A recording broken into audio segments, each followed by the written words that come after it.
Ladies and gentlemen, boys and girls, children, grandparents, house church leaders of all ages, happy Tuesday afternoon to you. This is Andrew coming to you from the basement. This is your weekly house church leader video. I suppose when you get this video, it will be Thursday morning or afternoon or whatever.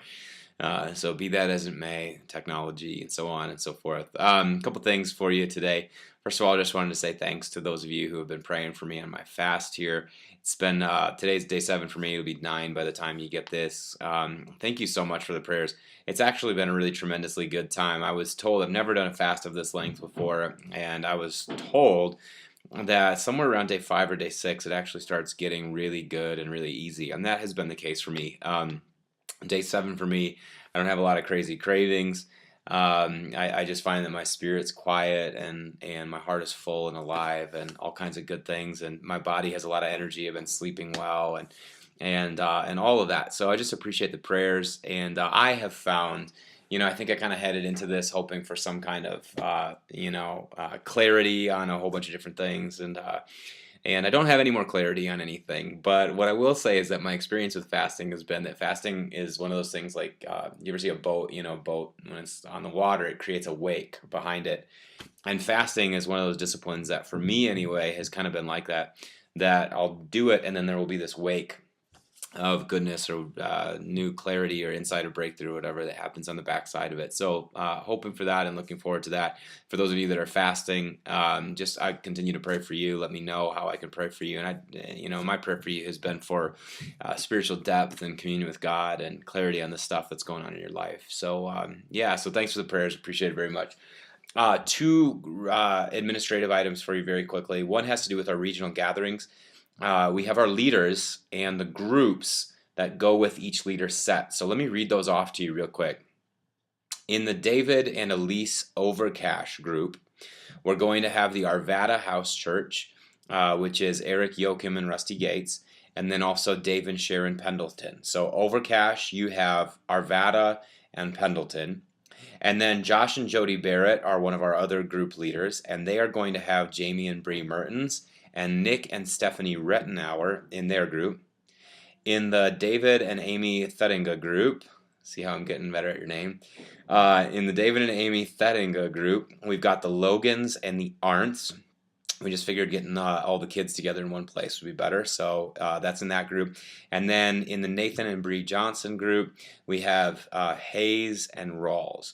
So those are the groups. If you need to rewatch this video to get them, please do that. But those are the groups, and we are asking that group gatherings get on the calendar as soon as possible. We want you to do one of them the first week of March, which would be March 4th through that whole week.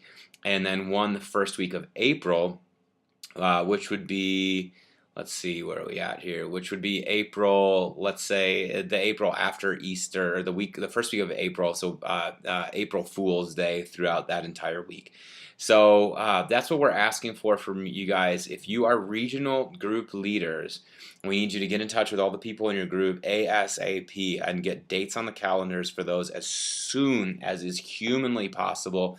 And then we'll give you all the materials you need to successfully pull those off. So these are very important for us in terms of keeping our group close and tight-knit together, processing through issues together, keeping us prayed for and in community and communion with one another and all that stuff. So please make that happen.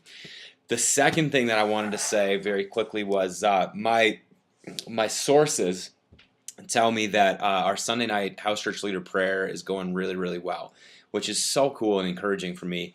I want to give a special thanks to the Logans and the Thettingas in particular for making that happen and taking the lead on that, and then also for Jamie and Rusty for working with those guys and making that happen. What I understand to be happening at this point is that when that moment takes place in the service, that it seems like everybody is kind of going back there, or as many people as possible are going back there. And we wind up having this wall of house church leaders. And what I want to be careful of is, in my experience, sometimes there's initial enthusiasm for a thing, and it expands really big, and supply is a lot greater than demand. And then eventually down the road, somebody goes, hey, every week when we go back there, there's just all of us back there, and there's only like 4 people coming up for prayer, and we don't even pray for anybody. Is there a better way to do this? And so Yes, there is.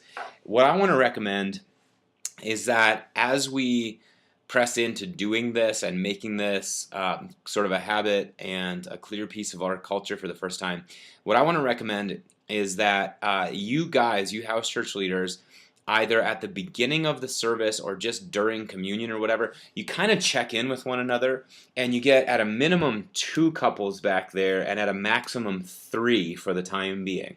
And we just kind of see how the prayer load goes with having that amount of couples back there, and then adjust as necessary. Because I don't want somebody to have to be, I don't want the same people to be back there all week.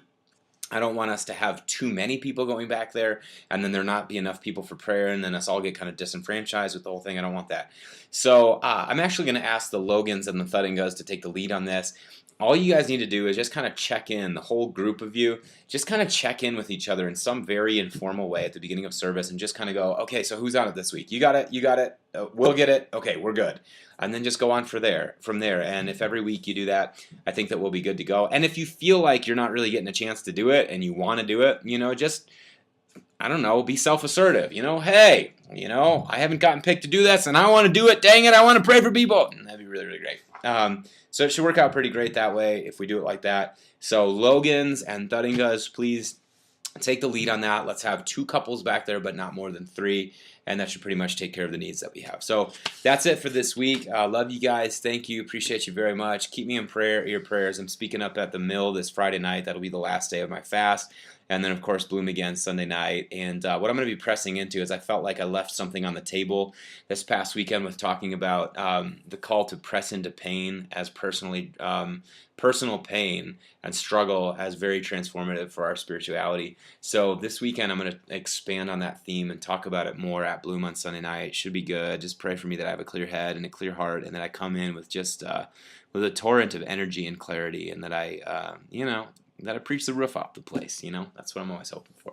So I love you guys. Pray for you all the time. Thank you very much for all that you do. Grace, mercy, and peace be with you.